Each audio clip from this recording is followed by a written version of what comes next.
जयद्रथ सिंधु देश के राजा वृद्धक्षत्र का पुत्र था। उसके जन्म पर भविष्यवाणी हुई थी कि यह बालक बड़ा वीर और यशस्वी होगा। इसकी मृत्यु एक श्रेष्ठ क्षत्रिय के हाथों होगी। राजा वृद्धक्षत्र बड़ा तपस्वी था। उसने तत्काल शाप दिया कि जो भी मेरे पुत्र का सिर काटेगा और उसे जमीन पर गिराएगा, उसके सिर के तत्काल 100 टुकड़े हो जाएंगे।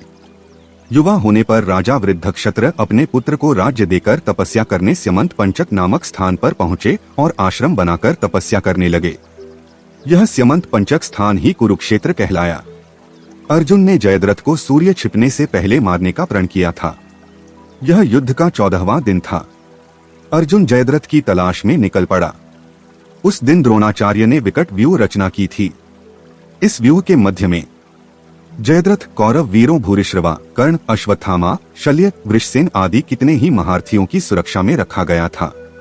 अर्जुन अपने गांडीव से भयानक बाण वर्षा करके कौरवों के असंख्य वीरों को यमलोक पहुंचाता हुआ उस स्थान पर जा पहुंचा जहां जयद्रथ अपनी सेना से घिरा खड़ा था। भीम अर्जुन के रथ के पीछे था। अर्जुन के पहुंचते ही घमासान युद्ध छिड़ गया। धीरे धीरे सूर्य अस्ताचल की ओर जाने लगा। कृष्ण को चिंता हुई कि सूर्यास्त से पहले यदि जयद्रथ नहीं मारा गया तो अर्जुन अपनी प्रतिज्ञा पूरी न कर पाने के कारण आत्मघात कर लेगा। श्री कृष्ण ने तत्काल माया रचकर सूर्य को छिपा दिया। सभी ने समझा कि सूर्यास्त हो गया। जयद्रथ हंसता हुआ अपने सुरक्षा कवच से बाहर निकल आया और अर्जुन को चिढ़ाने लगा। तभी श्री कृष्ण ने अर्जुन से धीरे से कहा, पार्थ, सूर्यास्त अभी नहीं हुआ है।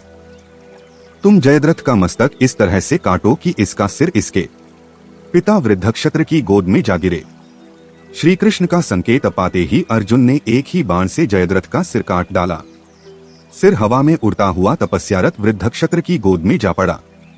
वृद्धक्षत्र घबराकर जैसे ही उठे, जयद्रथ का सिर धरती पर जा गिरा। धरती पर उसके गिरते ही वृद्धक्षत्र के सिर के 100 टुकड़े हो गए।